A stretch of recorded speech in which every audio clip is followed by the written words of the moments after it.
last year they were the biggest band in the country.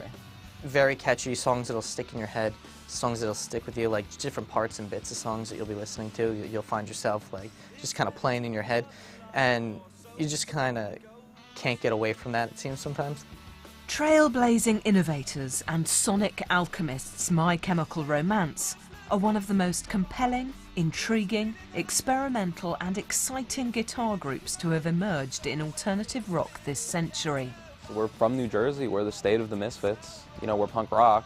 I think the thing about My Chem is that I've always been aware of is, you know, what the black-clad kids in high school are listening to. You know, and at one time they were listening to like The Cure, Sisters of Mercy, and when I was in high school they were listening to like, you know, like Metallica, and then after that it started to be like Nine Inch Nails and Manson, and now I really think it's My Chemical Romance and that sort of breed of gothic music. It's just that dark element. It makes it more interesting than just cheery, poppy songs, and that's what My Chemical Romance is. Where, you know, nerds in this country have gotten a gun and shot the popular kids. And since then, there's been a little bit more of an acceptance of the nerdier kids, and there's almost a tongue-in-cheek like, hey, the dark nerdy kid is going to kill us, and so everybody should be a little less cruel to him, maybe.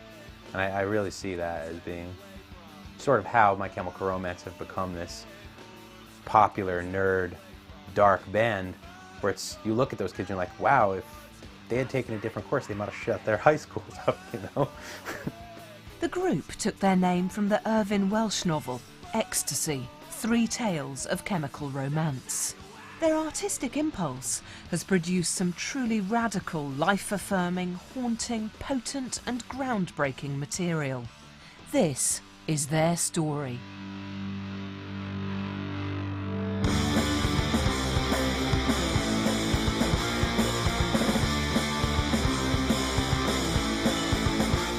New Jersey, sometimes known as the Garden State, is often overshadowed by its neighbour, New York. As the largest chemical-producing state in America, it's surrounded by a gritty industrial landscape. This makes it a tough neighbourhood to grow up in. Just sort of the image New Jersey has in and of itself. It's got kind of this gritty image, this sort of, you take a drive through like southern Jersey, through Elizabeth, those kind of areas, you see all these factories and this industrial area. It's a pretty gritty place in certain areas, and a lot of these kids that come from Jersey do come from some of these more gritty areas. My town has an industrial section. It's got a sanitary landfill right next to where like the kids play soccer, and then there's also the prison. Jersey gets probably more shit than like any state in the union, you know, and so I think Jersey kids, Jersey bands feel like they really have something to prove. And there's a lot of history here to live up to musically. Artists like Bruce Springsteen setting the stages in like the 1970s, like, you know, songs about the streets and, you know, cars and girls and just living in a densely populated blue-collar area.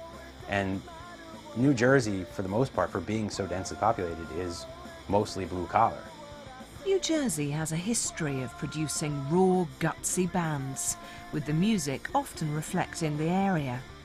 With fewer opportunities in the real world, many teenagers turn to music as a way out. But the competition amongst bands is fierce. Also, the proximity to New York puts extra pressure on these bands to really perform and to really prove themselves, because New York is such an infamous scene and has brought forth so many great bands. It just builds up that inferiority complex. You know, if you're coming from Jersey, you gotta like lay it down because you have a lot to work against. We've always lived in the shadow of New York, and that's why people create basement shows and hall shows and you know, do everything that they can do in order to make a mark on something. And there's a lot of competition amongst bands because there's so many, because of the populations of dance. There's only a handful of places to play. So to break out, you need to be unbelievably good because there's so much competition. So when bands break out of here, they break hard. They break Springsteen, Bon Jovi, My Chemical Romance, like big, because they're the best of the best in the country. Gerard Way was born in Newark on the 9th of April 1977. His younger brother Mikey was born on the 10th of September 1980. They were both brought up in the small, quiet town of Belleville. Belleville is sort of a suburb of Newark, if that's even possible, because Newark is sort of a half-assed city in the first place.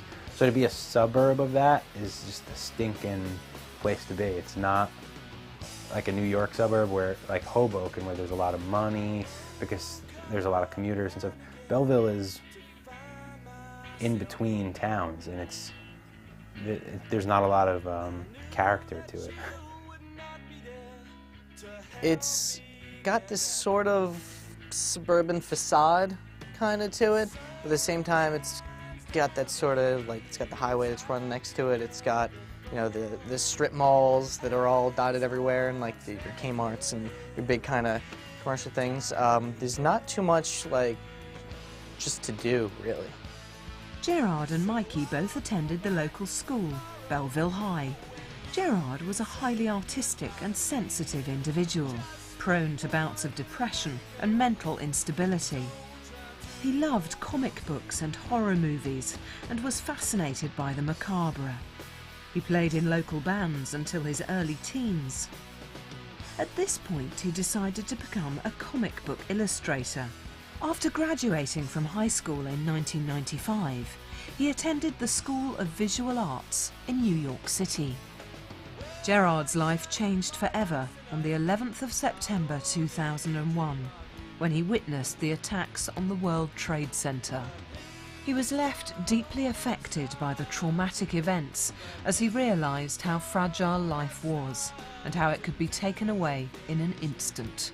And he snapped after 9/11. His brain snapped. As far as I know, it's one of the bigger reasons why he started My Chemical Romance, because he was down there and watched it happen. You know, we're only 6 miles away from New York City here. It was insane. I remember driving down the street and mothers were running from schools with children in their arms. Just like people were panicking. It was total chaos. That really freaked him out. He didn't leave his house for a while after that. Gerard struggled for a long time trying to break into the comic book art world. He felt depressed about the negativity surrounding the profession. He stopped socialising and his friends began to have concerns. At the time I best remember of him really, me saying, you know, Gerard's losing it, was he was in his house for, I would say, maybe almost 2 months, drawing Spider-Man over and over again. And he got the gig for Marvel to do Spider-Man, and he bailed on it, which to me was a sign that this kid's really losing his mind. He can't handle it. If he gets a gig like that for a company like that, what the hell is he going to do when anything else happens? I knew he was very creative. He had told me about all the stuff that he had done with the comics, all the drawing, all the stuff that he's done. So yeah, I think you have to be a little bit crazy to be creative. So we had an intervention, me, Mikey, Gerard, you know, a couple of our other friends, and he started getting better. He definitely started getting better. So we decided he wanted to start a new band. Gerard contacted an old high school friend, the drummer Matt Palicia, also known as Otter, and they decided to make music together. Their first casual jam took place in late 2001. Gerard felt restricted by his inability to sing and play guitar at the same time, so Matt and Gerard invited the guitarist Toro to join the group. This freed Gerard to focus on honing his vocal abilities and performance craft. Genuinely impressed with his older brother's aptitude and ambition, Mikey Way decided to learn to play bass guitar in order to join the band. Time is running low. There's not much further left to go.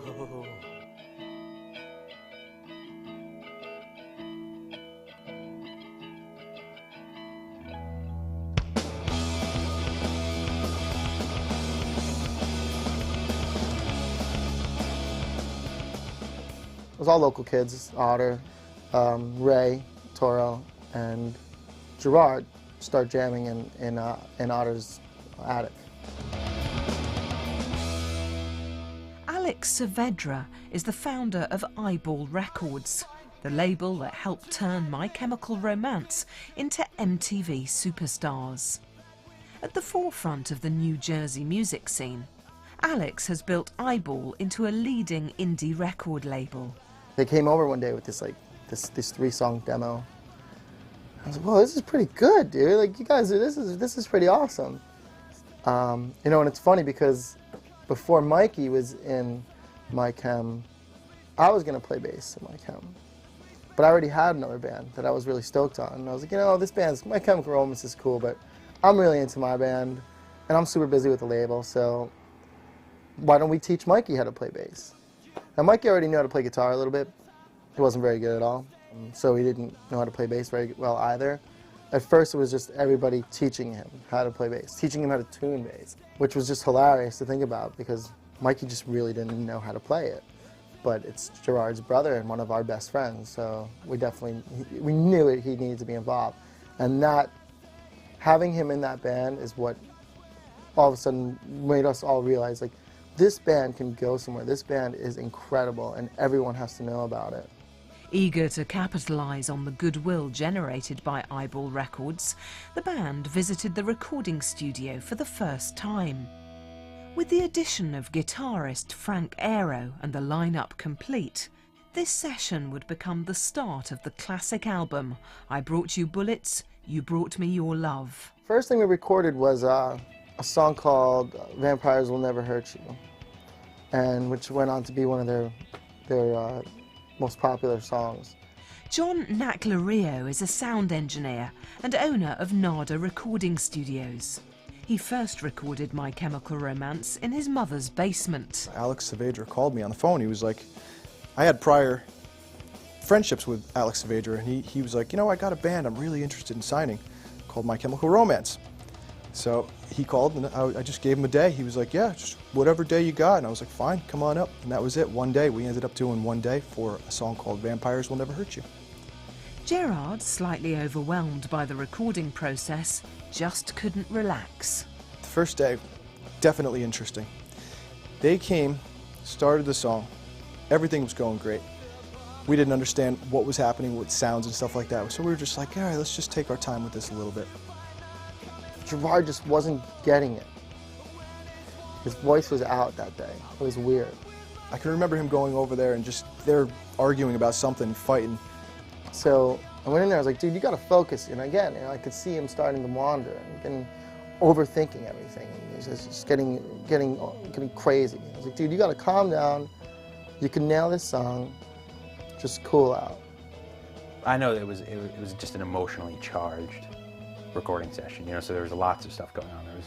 There was arguments, there was, you know, but that's always the signs of a good record. You know, it wasn't more like, you know, hey, you suck. It was, hey, you can really do this. Do it, you know? And I said that, I walked out. He's kind of shaky, but better. And Alex, I'm sure you know, has a crazy personality where he's just very intense. So he would get over there and just start yelling at Gerard. He did that a lot the entire time, just to get the motivation going more than anything. I went back in the studio and I said to him, I'm sorry for what I'm about to do to you. And he's like, what do you mean? And I punched him in the face as hard as I could. And I said, you better focus now, dude, because you could pull this off. Start doing the song. All of a sudden, the sky turned bright purple. After I did that, it started pouring outside. Like pouring, thunder, lightning, craziness. The sun was just gone, rain was pouring down. They're just like, this is the greatest day of our lives. We have to do this. It's going to be the greatest thing ever. He hit that song one take straight through. No punch-ins, no overdub, no nothing.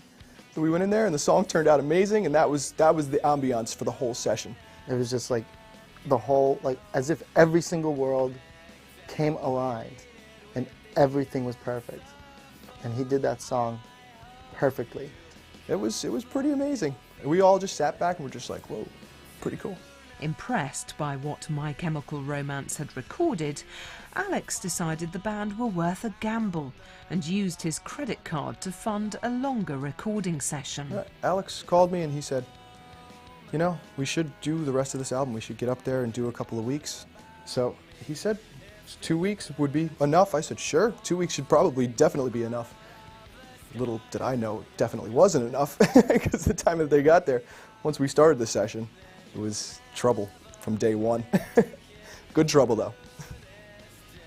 That recording process was probably the most insane, troublesome recording processes I've ever been through in my life. And I've worked on at least 70 records. Gerard had this, we thought he was losing his mind. He was in pain the entire time he was recording. Nobody could understand what was going on. Once we started doing the vocals, he would get in there and just sing for like 5 minutes at a time, double over in pain. He was, oh, I can't do this anymore. He was having these pains in his head. Bad, bad pains, where I remember walking into a room and hearing him smashing his head against the wall, screaming in pain. So I brought him in the emergency room. He said there's nothing wrong with him. I loaded him up on painkillers. The next day, same thing again, pain was more intense. Finally, all of a sudden, we just hear, like, what the hell was that? We go over, we look, and there's Gerard. He's on the floor. He gets up, and he's just like, I think I just passed out, man. So we're like, oh, so we don't know what the hell's going on. So we had to call the ambulance, because he was the whole time just freaking out. So then it got really bad on the third day, where I came outside and he was physically smashing his head in the hood of my car, crying and screaming in pain. Ambulance gets there, they take him away. We're worried to death. We're like, oh, you know, what's going on with this guy? He's messed up. His vocal performance on that record is so distraught and sincere, and you just feel every emotion on that record. Like, you feel every single word that he says. And I think him being in so much pain at the time has a lot to do with why it pulled off that well. Get the diagnosis back, it was just an oversized toothache. The guy was just in pain from his toothache the entire time. That concludes Gerard. The atmosphere in the studio soon became emotionally charged. It was amazing because a lot of bands are in the studio and they're playing video games and they're just kind of waiting for the whole thing to be over, and you know, they just get everything done, especially on a first record. They just want to get it technically perfect. There was something different up there when they were making the record, to the point that Gerard sang through the end of the song and Ray was crying because he was so moved by the vocal performance and by the emotion that was in there. And it was, the whole session was like that, where it was just like everyone was so involved and just blown away. His voice, first of all, was definitely one of the things that blew everybody away. The things that he could do with his voice, how he could make himself scream, how he could go back into singing. And not many people can do that, you know, not without losing their voice very quickly. And he had a stamina that just went for, well, until he passed out.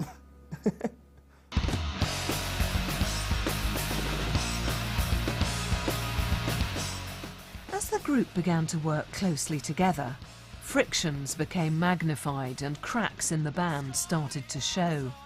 Their old drummer was a wreck to work with, because sorry to say that, but he couldn't keep time for nothing.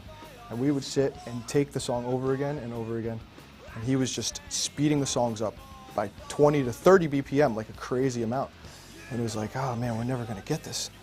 So Alex was sitting there and he was just like swearing up a storm, we gotta do this right now, this has to happen.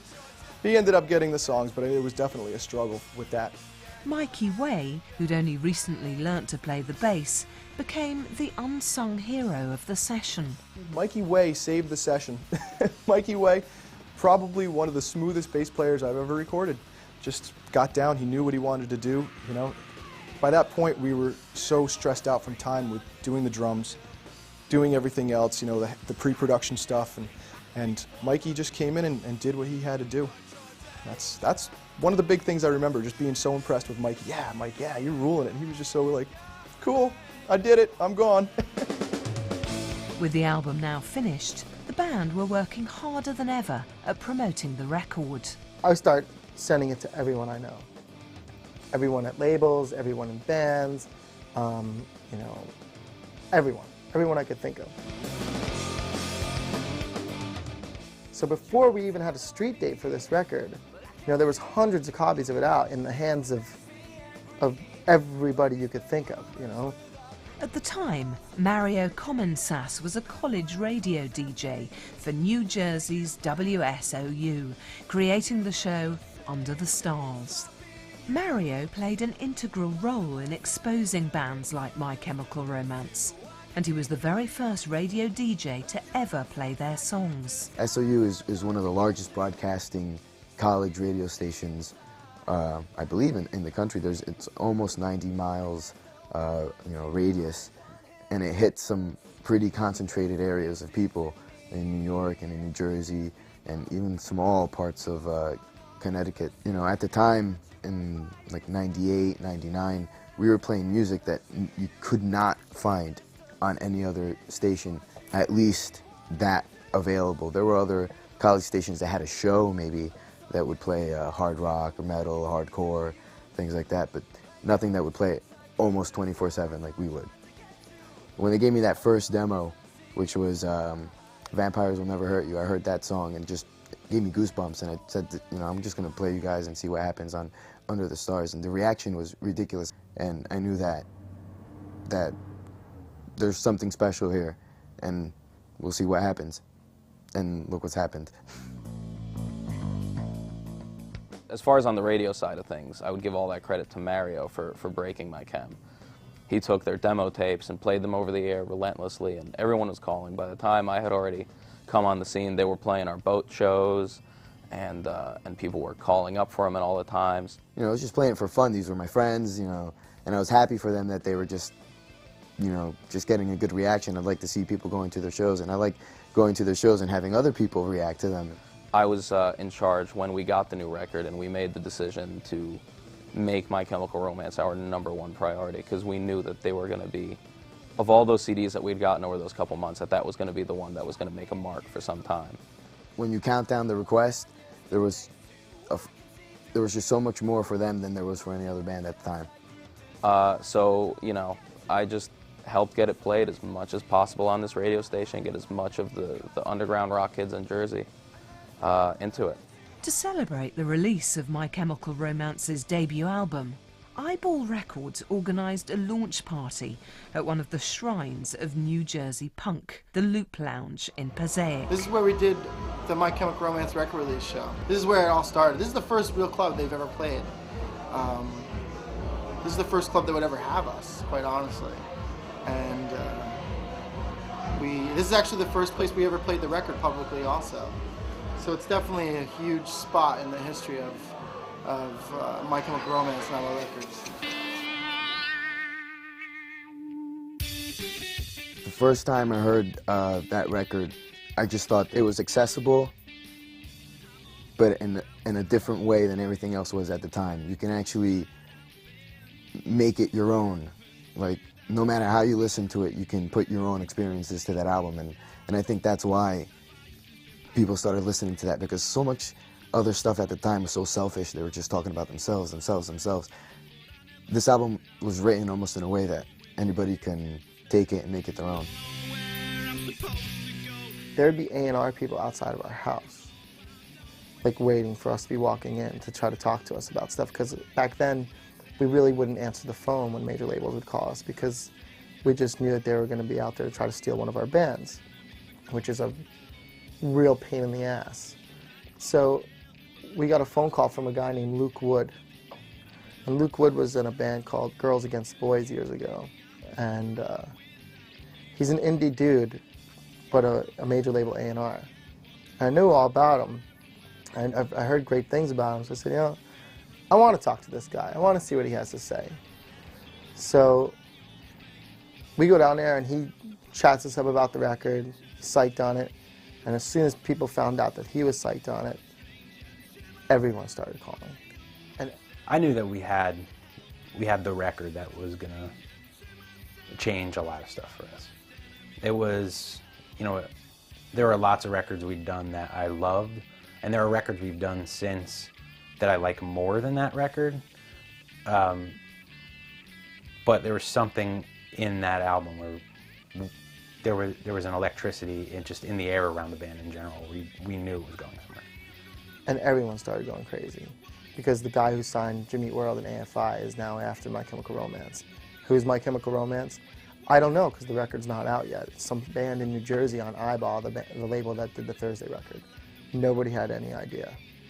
So we were psyched, man. We were really psyched, and the fact that we were able to get that record so buzzed out before even having a street date was just amazing. The band now began a series of grueling nationwide tours. Their lifestyle changed as soon as that record dropped. They were gone. You know, they were in their van and out.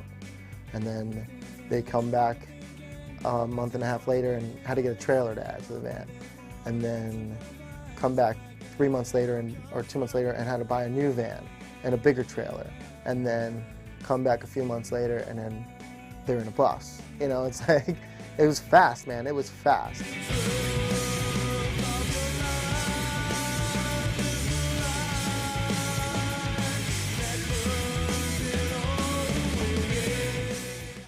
I've never seen anything like that before in my life. So their lifestyle changed immediately, and they just tour constantly. They tore their ass off. While My Chemical Romance were away on tour, rival record companies from major labels started to bombard them with lucrative offers. We took a long time before we decided to sign with a major.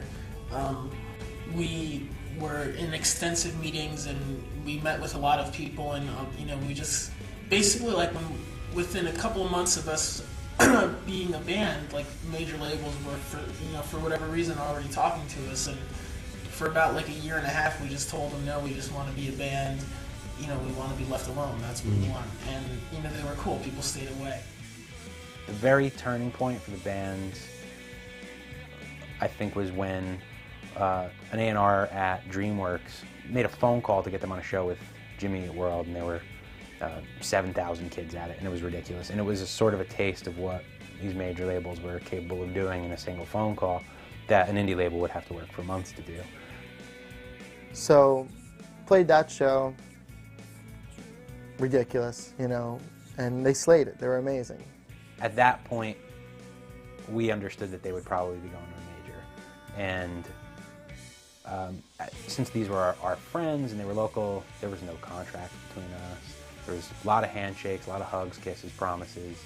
What happened was we were doing so much touring and so much work, and we kept hearing that, you know, I can't find your record in the stores. And, you know, you work so hard playing shows for kids and hoping that they'll be able to take home a CD or find a CD if they're interested in it, or maybe even find it on the internet, and kids couldn't find their music.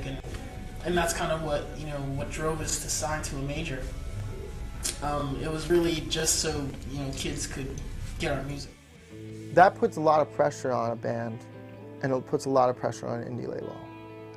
Because, let's face it, Eyeball Records at that time could not break My Chemical Romance to the level they are now.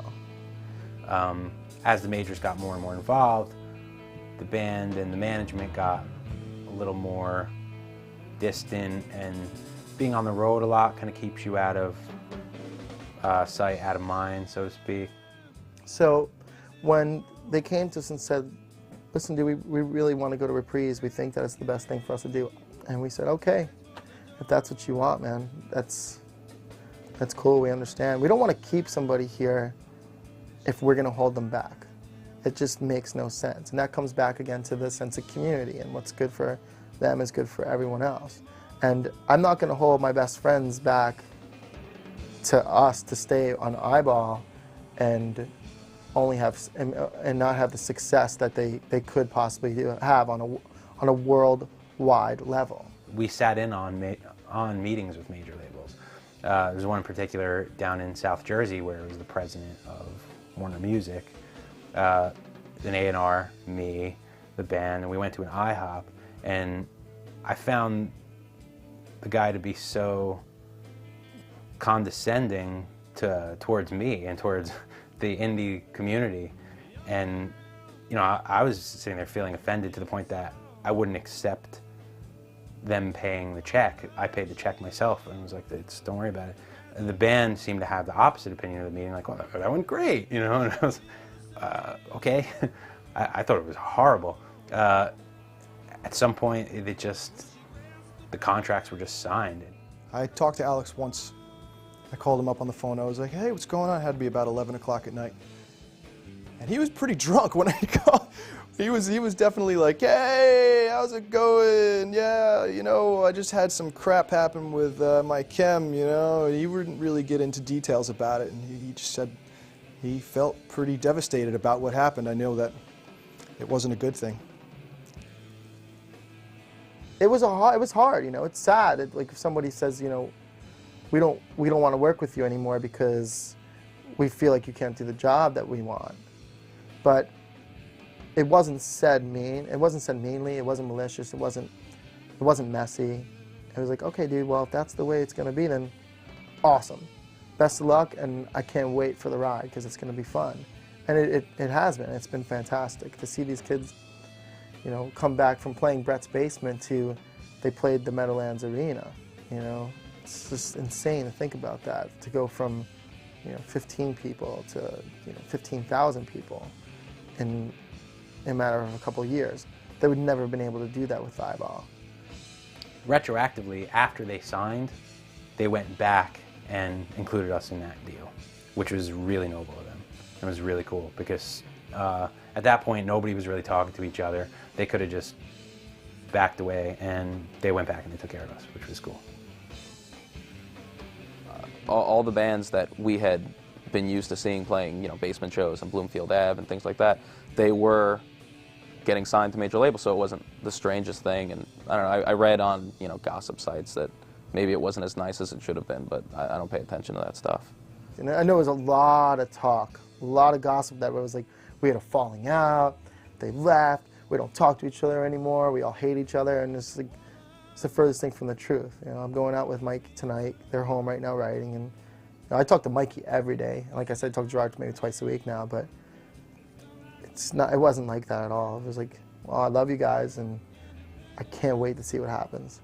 After carefully considering all of their options, they decided to go for Warner Reprise Records. The band felt the label would allow them a far greater level of creative independence. And the band has, you know, been smart and, you know, kind enough to be, you know, to honor, you know, their old ties, and so they, you know, they're always dropping the name of Eyeball Records in, you know, interviews. You know, they've said in interviews like we're always going to be an Eyeball band, and I feel that way too. You know, like, you know, we did too much together to just turn your back on it.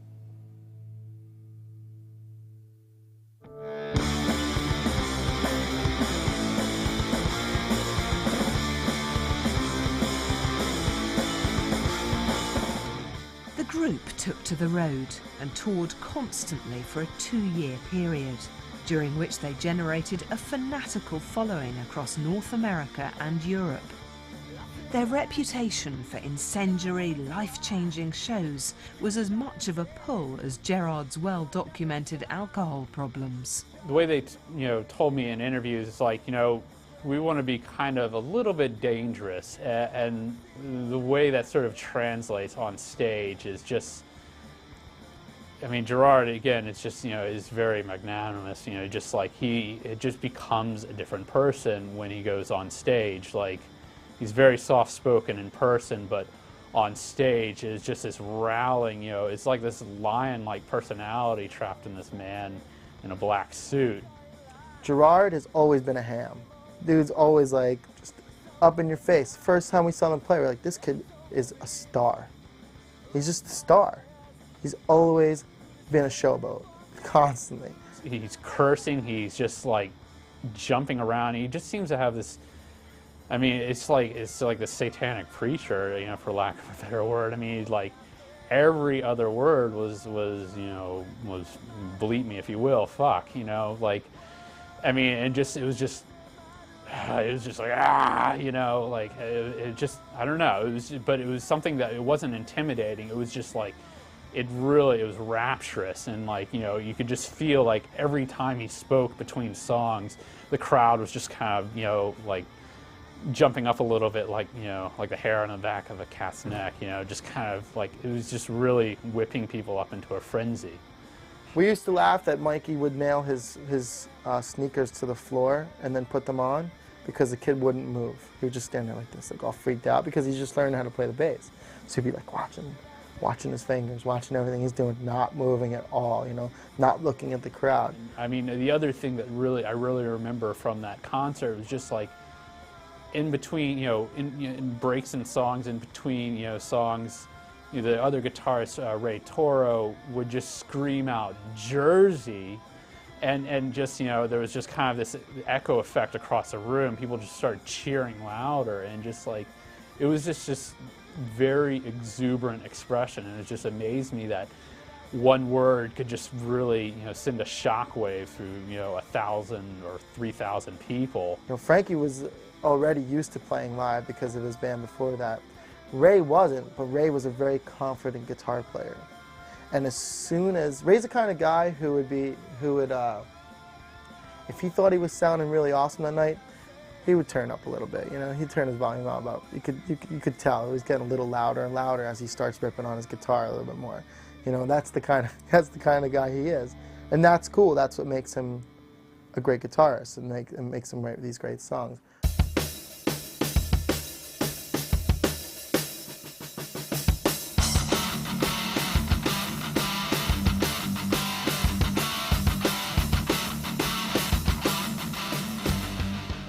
Having now signed to a major label, My Chemical Romance had stepped up a gear.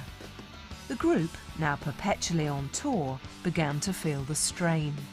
In late 2004, the drummer and founding member Matt Palicia was asked to leave the band. I never understood what the issue was with him, why he was out of the band, or I thought he was a good drummer. Played maybe a little too many machine gun fills on most of their recordings, and he was just seemed like a good kid that just loved pizza and just wanted to eat pizza all the time. When I did the interview with them, Matt was still the drummer, so he was up here, and I think maybe like a month after that interview, they split up. It was right towards the beginning of the album coming out, if I'm not mistaken. At some point, I found out he got kicked out of the band, and I wasn't sure why. He was all about it. He had a tattoo of a bat on his hand. He was into it, you know? He was the weakest link in the band. He was the one that kept it going with tempos and stuff like that. He couldn't keep the tempo going. The other stuff, I don't know anything about. I don't know if kind of personal problems they had. They already had a new guy lined up, and he was ready to go for a show like that following week. It was something ridiculously soon. So you could tell that they had been preparing for this for some time, and it was just breaking. Everybody knew from the start what was happening when he couldn't get these tempos. We tried the click track, couldn't do the click track. We tried just mapping it out where he would just play the song and we'd stop. Okay, slow that next part down. Couldn't do it. Just wasn't happening. Turned into an argument. Screw you guys, you know, I don't care. This is what I do. This is how I play. I don't care, you know, that kind of thing. And we were all just like, just play the drums. Get it over with. Eventually, Matt went on the internet, and he was saying things like that they wouldn't let him play without a click track. Well, a click track is what drummers use to keep time when they're playing live. It's a device. So he didn't like it because he thought the show should be more organic, and if there's a mistake, there's a mistake, and that's what punk rock is. And he had a whole thing about this that he posted somewhere, and that they wanted it to be really professional and tight or whatever. And so when he didn't agree with that, that's what caused the split, is what he said, among other personal things that I'd imagine they didn't go into in the public. Even if you still listen to the songs, though, you could still notice every song has a tempo change. It all speeds up. If you listen very carefully, it's very obvious to me, obviously, but you can hear it speed up. And I haven't spoken to Otter since he was still down. He hasn't checked in with us. I think he's maybe he's uncomfortable, but we haven't chased him down either, so can't really blame him. He was immediately replaced by Bob Breyer, a drum technician with the band The Used. The only thing I remember about Bob was just, you know, after the show, just him walking around with like this towel hanging out of his mouth, which was kind of charming. You know, I guess he's, you know, it's striking that, you know, for the quote new guy on board, he seems, you know, as much a part of that band, you know, and I guess he, you know, he has to be.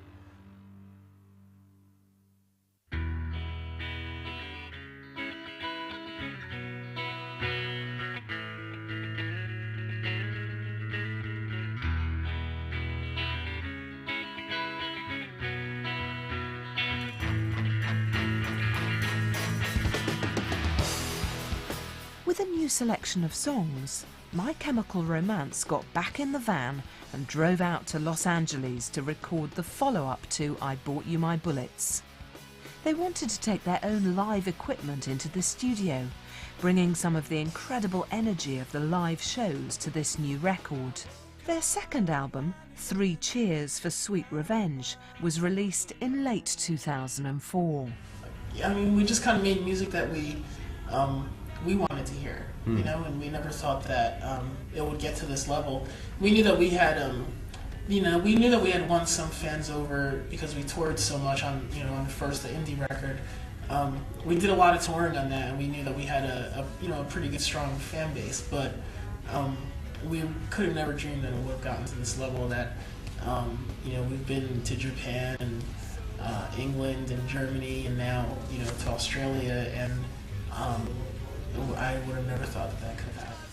Well, when 3 Cheers for Sweet Revenge came out, about a week before, we had planned to have My Chemical Romance come to the studio.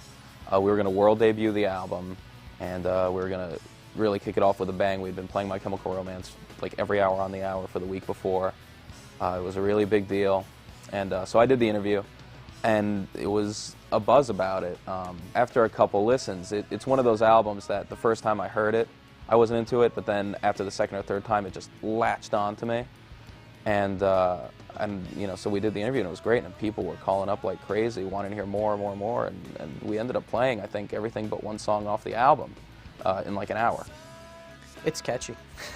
Like, I'll give My Chemical Romance that, like, just sort of from song to song, it's just very catchy songs that'll stick in your head, songs that'll stick with you, like different parts and bits of songs that you'll be listening to. You'll find yourself like just kind of playing in your head, and you just kind of can't get away from that, it seems sometimes.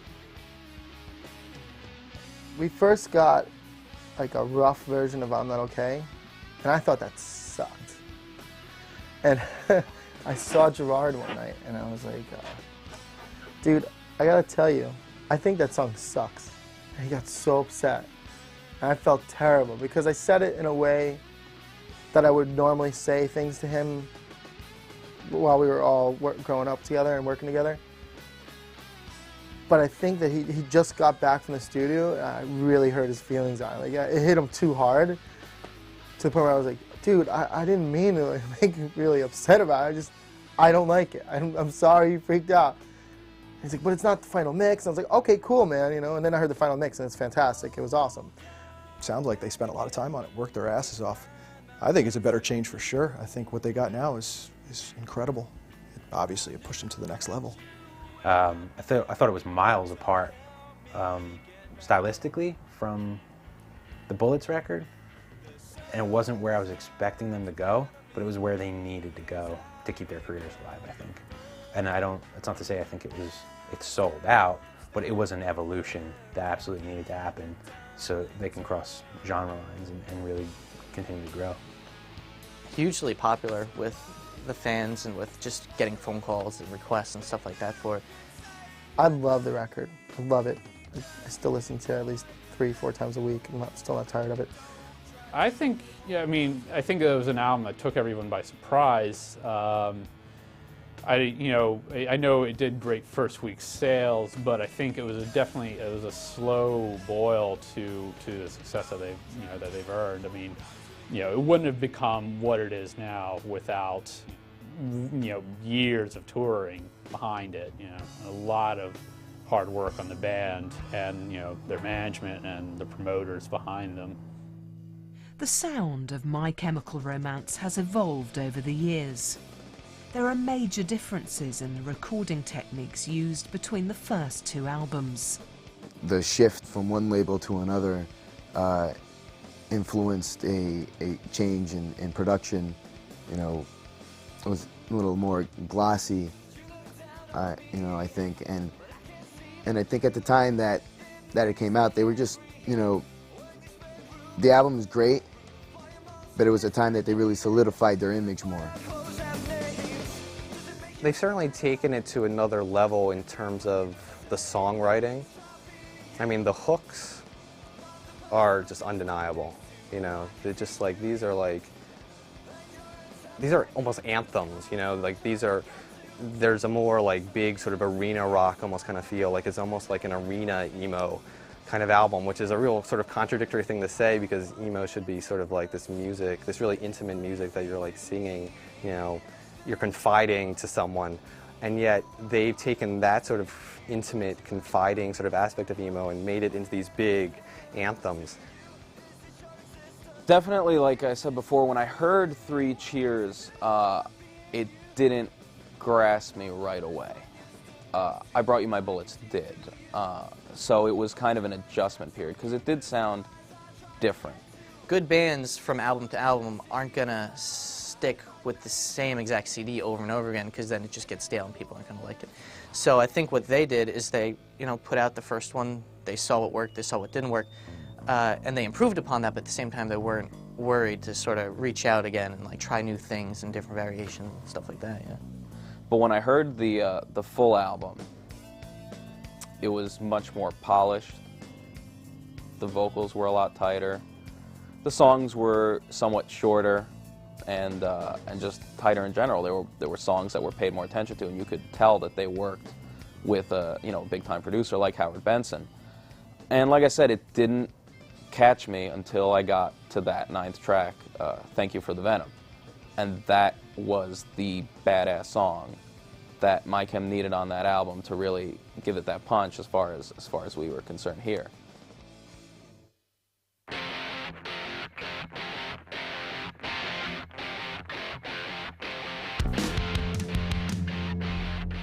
With the explosion in popularity for New Jersey bands led by My Chemical Romance, people are comparing the scene to the grunge explosion that happened in Seattle in the early 90s. Yeah, it's something that a lot of people have talked about, and I know the bands are aware of that Jersey is being compared to the Seattle scene back in the grunge days, and some people have said that Eyeball could be the sub-pop of this era. But the funniest thing is when you talk to the bands, they're sort of very nervous about that comparison, and sort of blown away by the idea, that you could even make that comparison. I don't think, My Chemical Romance or any of the bands that coming after them are anywhere near the level of importance that, Nirvana was or Pearl Jam was. It's not earth-shattering yet. I mean, who knows what we'll see. This year we'll see the next My Chemical Romance album. Maybe that will push it, kind of beyond what it is now, but I don't think it's anywhere near as earth-shattering as, or genre-defining or bending, as Seattle was. I think as far as comparing New Jersey to the Seattle scene of the early 90s, I think there are certain, comparisons, but I don't think you're going to see as many bands reaching multi-platinum status as you saw in Seattle. I think that's sort of a one-of-a-kind sort of thing. But I think there's a lot of bands that are going to be, definitely noteworthy in the next 10 years or so coming out of New Jersey. New Jersey right now is definitely, especially I've noticed more northern New Jersey, the North Bergen sort of area, that area. That's been sort of this hub for this explosion of emo as a genre. And even just as far as seeing the kids, because you can easily identify the kids who are into the scene, seeing them and just in groups and as just individuals, you see this sort of concentration in this area and sort of fans out from there. I think in Seattle with, say, the grunge explosion, you saw the same thing, where you saw this sort of concentration of kids who you could easily identify, who identified with the music and supported it and sort of just kind of got into it and pushed it from there. And that's, again, goes back to, you know, not just strangling something you love, but letting it grow and not being overprotective of it. Well, the Jersey scene has definitely come into its own. There's 1,000,001 bands coming out of New Jersey, and they're all pretty much the same, but they're all different in their own right. So I think in New Jersey you have the same thing, where you have the scene that started relatively new in the grand scheme of things, if you look at, you know, the lifespan of certain genres, and it's just sort of exploding from there, and from the national level to the global level, just like you saw with, say, grunge in Seattle. So you can definitely make the two correlations, yeah. I think Seattle had its time, but I think New Jersey has always had its time. New Jersey, from Bon Jovi days, they were like the place where glam rock and all that stuff came from. And Seattle came along, gave it a little nudge. But it's always been back to Jersey. There's just so many bands coming out of there. Gerard Way is often described as a highly creative individual who lives his life on the edge of sanity. I'm just worried that you think I'm paranoid for thinking the way I do. It's just the way I don't think things through. He's a very interesting character. I think the one thing that everyone always sort of talks about, and he always talks about, is his fixation on mortality. And I think that's one of the ways that the band really connects with kids. You know, teenagers are just so fixated with death. You know, I was fixated with death. I'm still fixated with death, and they just sort of tap into that, but through this sort of almost pop framework. He scrutinizes every little detail. You know, it takes a week to do the album art. It takes, you know, a week to write lyrics to one song, and every move the band has made, I feel like Gerard has really orchestrated that. So he's definitely a more interesting character, both his onstage persona and his real-life persona. But I never thought of him as, you know, being the self-destructive, oh man, he's going to burn himself out by, you know, the age or whatever. It's almost something that he's been creating like he would a film or a comic book, the way most people create that. You know, My Chemical Romance itself is scrutinized to that level. I just think he's fascinating. You know, he's just clearly very intelligent, very creative, very disturbed, just a sort of quietly charismatic guy.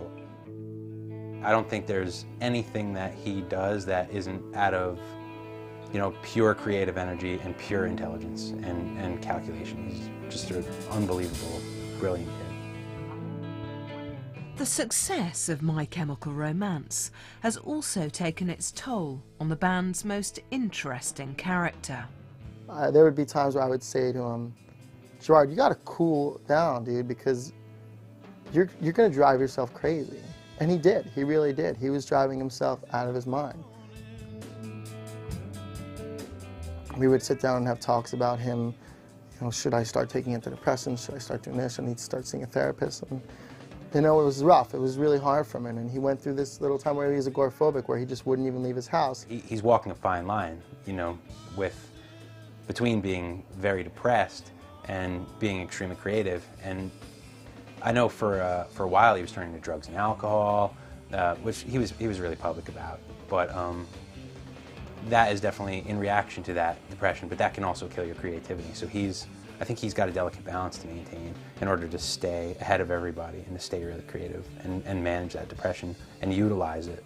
I never thought that Gerard was this self-destructive, you know, almost borderline insane person that he's been made out to be. He's always been really nice and really on point every time I ever met him. It makes him think so much that he kind of gets a little crazy sometimes, and he kind of loses his grip on some stuff because he's always worried about other people.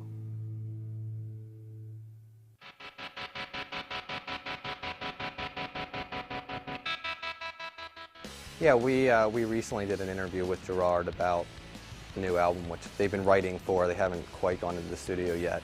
Yeah, the one thing that he was really emphasizing was that it's a more serious album. it's going to be even darker and more, you know, obsessed with death. Not that I would say that the band's past fixation with mortality was cartoonish, but I think he had a sense that maybe it was a little more childish and a little more adolescent, and that this is going to be a more mature look at mortality. I think if they play their cards right and they sort of continue on the path that's been set out for them, that they're obviously going to improve their standings on the national level, but in a global sort of arena as well. And he's clearly, you know, wants to like grab the kids and like shake them and just sort of wake them up and like, you're gonna die. he's a dark fellow.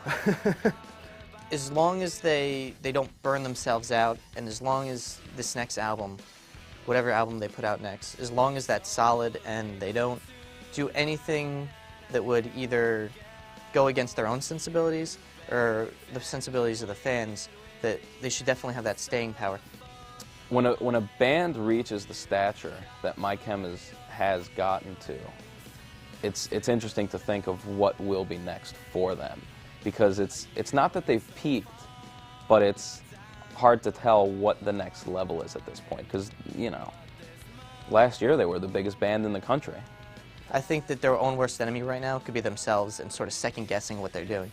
If they start second-guessing, that's when they're going to see that they're going to have problems, and they're sort of going to fall into that curse of like the next album where they sort of fall off the face of the planet and then have to fight even harder to gain that popularity back again the next album.